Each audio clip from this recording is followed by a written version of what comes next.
ngapain? Hai Riri, aku lagi bingung. Itu dalam aspek fisika namanya gaya apa ya?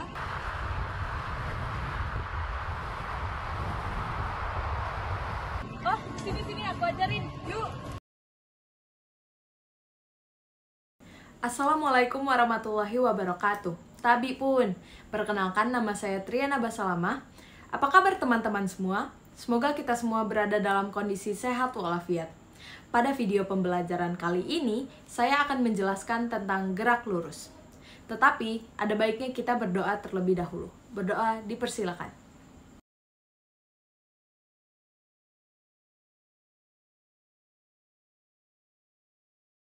Berdoa selesai. Yuk kita lanjut materinya.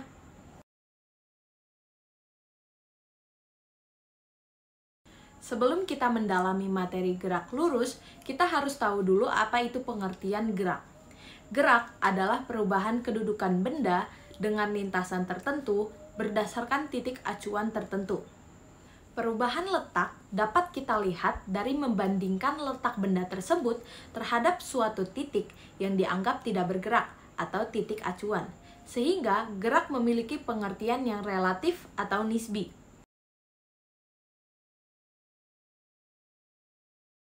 Kita juga harus memahami apa itu posisi agar kita lebih mudah memahami materi gerak lurus. Posisi tidak hanya digunakan di dalam dunia fisika, melainkan pada kehidupan sehari-hari. Contohnya saat teman-teman berkomunikasi atau mengirim pesan tertulis, pasti teman-teman sering bertanya, posisi Anda di mana? Manusia akan merasa bingung dan tertekan jika mereka tidak tahu di mana posisi mereka. Lokasi keberadaan suatu benda disebut dengan posisi. Ada berbagai cara untuk menyatakan posisi suatu benda.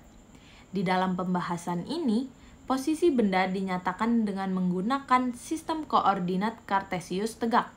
Dan karena topik yang dibahas adalah gerak lurus, maka sistem koordinat Kartesian yang dipergunakan adalah sistem satu dimensi. Bisa sumbu X, sumbu Y, atau bisa pula sumbu Z. Seperti yang kita ketahui, gerak adalah besaran vektor dan memiliki nilai dan arah. Untuk pengertian gerak lurus sendiri, gerak lurus adalah gerak suatu benda pada lintasan yang lurus. Gerak lurus melibatkan banyak besaran fisika, antara lain kecepatan, kelajuan, jarak, dan perpindahan. Agar teman-teman lebih memahami, saya sertakan contoh dalam gambar. Pada gambar, ada satu buku dan dua pensil A dan pensil B. Buku tulis tersebut diletakkan di atas meja dengan keadaan diam. Pensil A dan pensil B merupakan benda yang berdekatan. Lalu, kita pindahkan pensil A 16 cm dari pensil B yang keadaannya tetap diam. Dalam kasus ini, bisa kita katakan bahwa pensil A telah bergerak sejauh 16 cm dari pensil B. Atau bisa juga kita jelaskan dengan cara pensil A bergerak sejauh 14 cm dari buku. Gerak lurus dibagi menjadi dua jenis.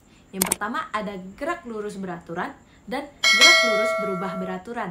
Lalu ada juga besaran pada gerak lurus. Yang pertama jarak dan perpindahan. Yang kedua, kecepatan dan kelajuan. Pada kelajuan dan kecepatan, ada juga yang disebut kelajuan rata-rata dan kecepatan rata-rata, kelajuan sesaat dan kecepatan sesaat, dan yang terakhir, kecepatan relatif. Pertama, kita akan bahas tentang jarak dan perpindahan. Jarak dan perpindahan adalah panjang lintasan sesungguhnya yang ditempuh dalam gerak suatu benda. Adapun perpindahan merupakan perubahan kedudukan benda ketika melakukan aktivitas gerak. Nilai jarak tidak dipengaruhi oleh arah sehingga termasuk besaran skalar. Oleh karena itu, jarak selalu bernilai positif. Adapun nilai perpindahan dipengaruhi oleh arah sehingga termasuk besaran vektor. Oleh karena itu, perpindahan dapat bernilai positif atau negatif. Contohnya pada gambar di samping.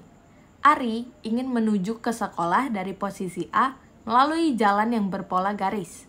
Berdasarkan konsep jarak dan perpindahan, jalur pola garis adalah jarak, sedangkan jalur pola garis putus-putus adalah perpindahan.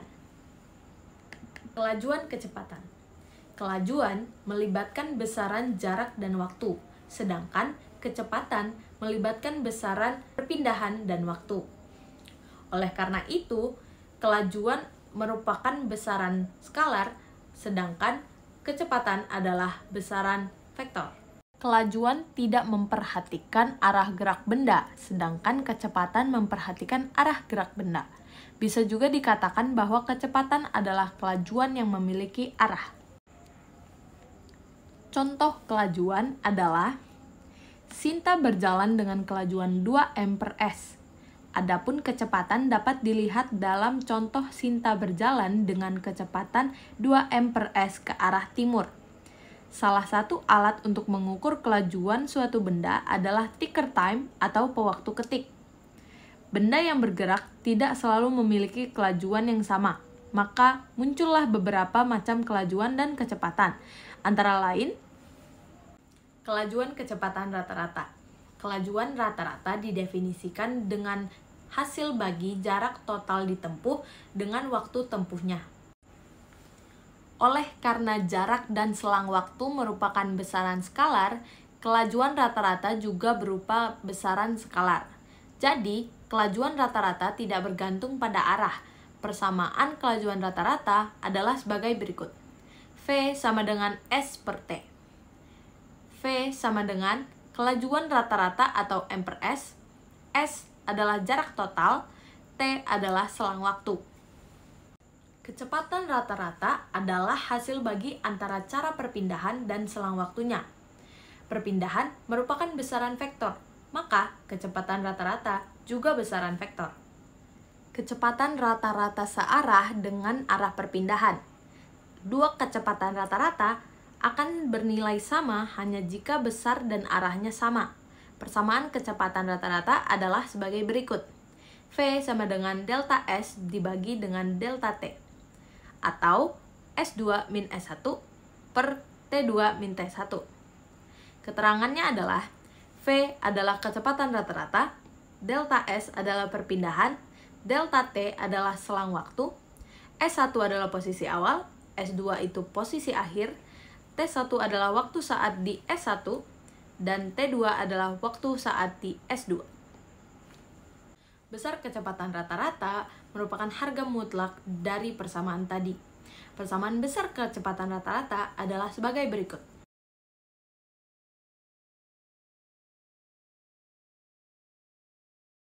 Kelajuan kecepatan sesaat. Kelajuan sesaat adalah kelajuan pada suatu saat tertentu yang sangat pendek, sedangkan kecepatan sesaat adalah kecepatan pada suatu titik tertentu. Untuk menghitung kelajuan atau kecepatan sesaat, kita perlu mengukur jarak tempuh benda yang bergerak selama selang waktu delta T yang sangat singkat. Rumusnya adalah V sama dengan delta S per delta T. Yang terakhir pada besaran adalah kecepatan relatif. Seperti yang kita ketahui, kecepatan adalah perpindahan dibagi dengan selang waktunya. Oleh karena perpindahan memiliki acuan, maka kecepatan bersifat relatif. Apabila benda A bergerak dengan kecepatan VA dan benda B bergerak dengan kecepatan VB, kecepatan relatif A terhadap B adalah VA sama dengan VA min VB. Dan kecepatan relatif B terhadap A adalah VB min A sama dengan VB min VA. Sekarang kita akan bahas tentang GLB dan GLBB.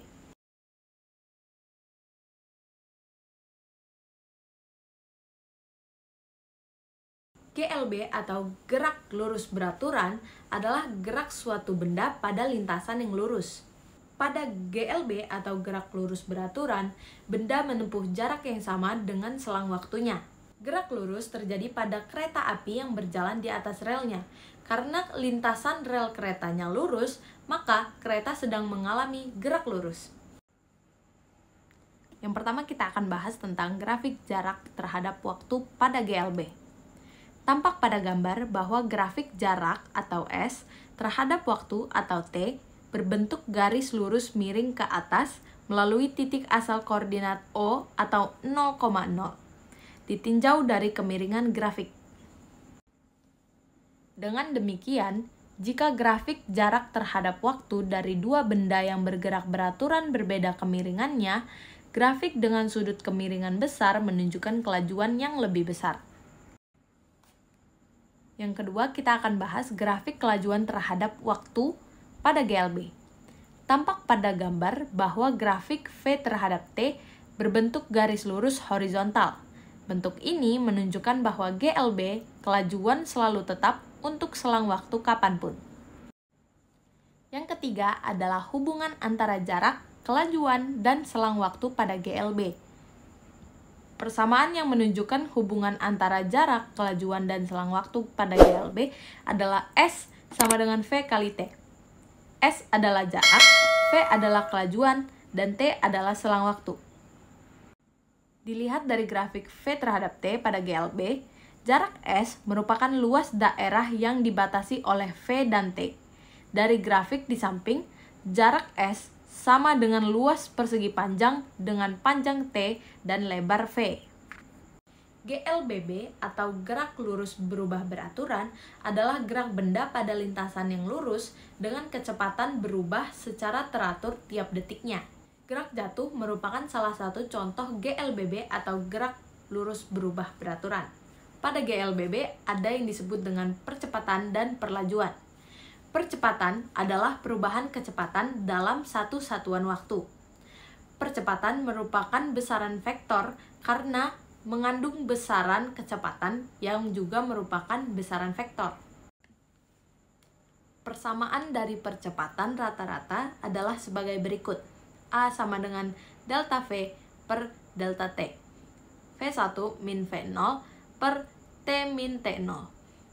Keterangannya adalah A adalah percepatan, delta V perubahan kecepatan, delta T selang waktu, V1 adalah kecepatan saat T, V0 adalah kecepatan awal benda, dan T0 adalah waktu asal.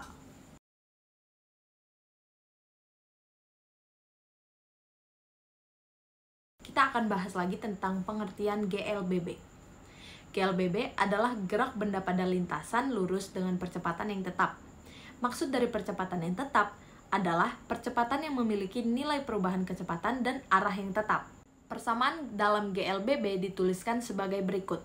Dari persamaan A sama dengan V1 min V0 per T min T0, jika T0 adalah 0 akan diperoleh A sama dengan V1 min V0 per T. AT sama dengan VT min VO, VT sama dengan VO plus AT. Jika V rata-rata sama dengan V0 plus V1 dibagi 2. Dengan VT adalah kelajuan akhir benda, maka jarak yang ditempuh adalah kelajuan rata-rata dikali waktu tempuh.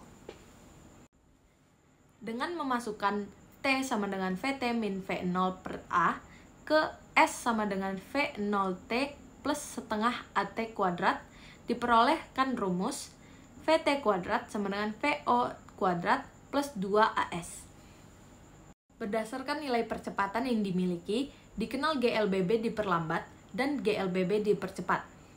Untuk melihat hubungan GLBB dipercepat dan GLBB diperlambat dengan besaran kecepatan dan percepatan, perhatikan tabel berikut. Pada tabel ada jenis GLBB, nilai percepatan dan nilai kecepatan. Jika GLBB dipercepat, nilai percepatan akan positif dan nilai kecepatannya bertambah.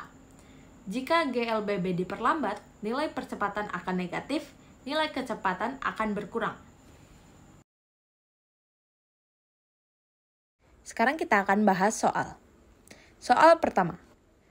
Sebuah mobil sport sedang diuji coba dengan melakukan pengereman mendadak dan terjadi perubahan kecepatan dari 30 mph menjadi 5 mph sejauh 5 meter. Mobil ini akan berhenti setelah menempuh lagi jarak sejauh. Pada soal diketahui V1 sama dengan 30 mph, V2 adalah 5 mph, dan S1-nya adalah 5 meter. Ditanya S2 atau saat V akhir sama dengan 0. Caranya, A sama dengan V2 kuadrat min V1 kuadrat per 2S1 kuadrat. V2-nya 5, V1-nya 30, dan 2S1-nya adalah 2 dikali 5. Sehingga A sama dengan 25 min 900 per 10 sama dengan min 87,5 M per S kuadrat. Karena kita mencari V3, maka kita masukkan rumus yang tadi. Dan menggantikan A dengan min 87,5 M per S kuadrat. Sehingga didapatkan S2 sama dengan min 25 per 2 kali min 87,5 sama dengan min 25 per min 175 sama dengan 0,14 meter. Maka mobil akan berhenti setelah menempuh jarak 0,14 meter. Mudah kan? Soal kedua, mobil yang mula-mula diam lalu mesinnya dihidupkan dan bergerak dengan percepatan 2M per S kuadrat. Setelah mobil bergerak selama 10 sekon, mobil direm. Mobil mengalami perlambatan dan berhenti 5 sekon kemudian. Jarak yang ditempuh mobil setelah mesin dimatikan sejauh ... meter. Dari soal diketahui A1 sama dengan 2M per S kuadrat, T1 adalah 10 sekon, T2-nya 5 sekon. Ditanyanya S total. Kita masukkan ke dalam rumus A1 sama dengan V1 per T1. 2 sama dengan V1 per 10. V1 adalah 20 M per S. Lalu kita masukkan ke rumus A1 sama dengan V1 kuadrat per 2S1. Sehingga ditemukan 100 meter. A2 sama dengan 0 min V1 per T2 sama dengan 0 min 20 per 5 sama dengan min 4 M per S kuadrat. S2 sama dengan min 400 per min 8 sama dengan 50 meter. Jadi S totalnya adalah S1 plus S2. 100 ditambah dengan 50 menjadi 150 meter. Bagaimana? Mudah kan? Soal ketiga. Ardi bersepeda 1,5 km ke arah utara selama 9 menit, lalu 0,8 km ke timur selama 6 menit. Kecepatan rata-rata Adi saat bersepeda sebesar... Pada gambar di kanan, teman-teman bisa lihat pemetaan perpindahan Adi. Dari soal diketahui TAB sama dengan 9 menit dan TBC adalah 6 menit. S sama dengan akar 1,5 kuadrat plus 0,8 kuadrat. S sama dengan 1,7 km. Kita masukkan ke dalam rumus V sama dengan S per T. V sama dengan 1,7 km per 15 menit. V sama dengan 6,8 km per jam. Soal keempat.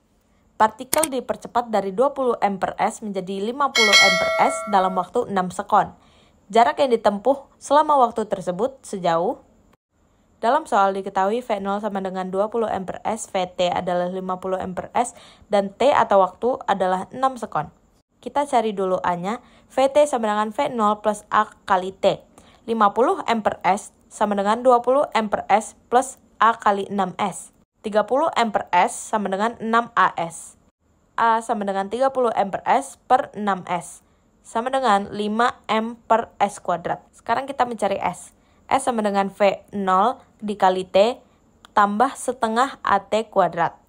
S sama dengan 20 MS dikali 6S plus setengah 5 M per S dikali 36 sekon. S sama dengan 120 M plus 90 M. Sehingga hasilnya 210 meter. Soal kelima, bola ditendang dari keadaan diam sehingga mendapat percepatan 4M per S kuadrat. Ketika bola menempuh jarak 16M, kecepatan bola sebesar, kita ketahui V0 sama dengan 0M per S, A-nya 4M per S kuadrat, dan S-nya 16M. Untuk mencari V, kita gunakan rumus V kuadrat sama dengan V0 kuadrat plus 2AS. V kuadrat sama dengan 0 kuadrat plus 2 kali 4 kali 16. V kuadrat sama dengan 8 dikali 16. V sama dengan akar 128. V sama dengan 8 akar 2. Bagaimana? Mudah kan? Soal nomor 6, seorang pengendara motor tidak sengaja melanggar lampu merah. Kecepatan pengendara 16 M per S. 5 sekon kemudian, polisi mengejar pengendara tersebut dengan percepatan 2 M per S kuadrat. Waktu yang dibutuhkan polisi untuk mengejar pengendara sepeda motor adalah... Diketahui V1 sama dengan 16 M per S, A2 M per S kuadrat, T1-nya T plus 5, S1 sama dengan S2. Kita masukkan ke dalam rumus V1 dikali T1 plus setengah A1 T kuadrat. Sama dengan V2 dikali T plus setengah AT kuadrat. 0 sama dengan T min 20 dikali T plus 4. T sama dengan 20 atau T sama dengan min 4. Tapi karena waktu tidak pernah negatif, maka yang benar adalah 20 sekon. Sungai selebar 180 meter memiliki kecepatan arus air sebesar 4 M/s. Perahu dengan kecepatan 3 M/s akan menyeberangi sungai dengan arah tegak lurus terhadap arus sungai. Setelah sampai di seberang, perahu telah menempuh lintasan sejauh diketahui V arus sama dengan 4 M/s, V perahu 3 M/s, dan L sama dengan 180 meter. T sama dengan L per V perahu. T sama dengan 180 meter per 3 M/s. T sama dengan 60 sekon. Untuk mencari V total sama dengan akar V perahu kuadrat plus V arus kuadrat. V total 5 M/s. X sama dengan V total dikali T.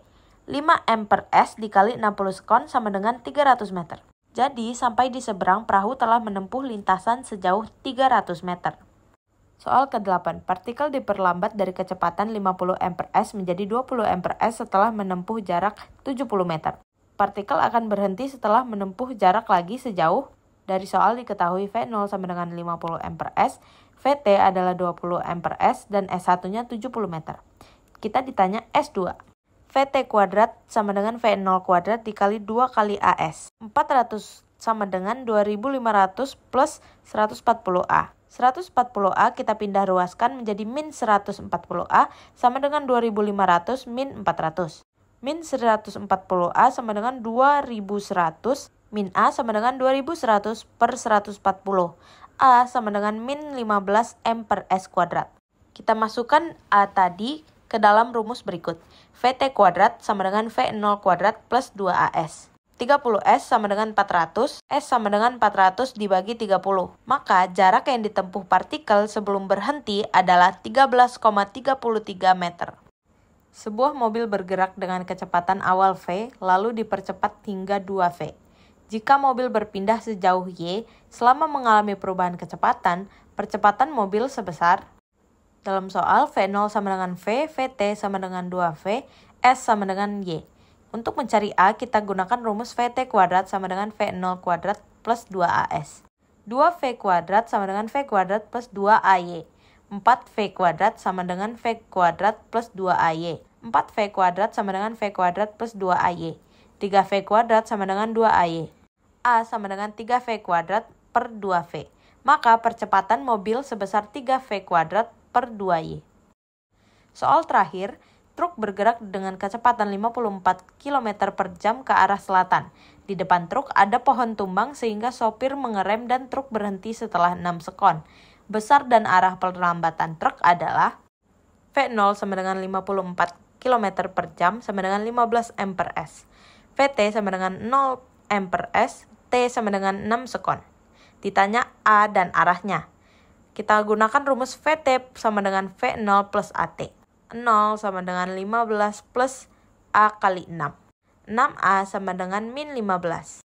A sama dengan min 15 per 6. Maka besar perlambatan yang dialami truk adalah min 2,5 M/s kuadrat dengan arah perlambatan ke arah selatan. 3.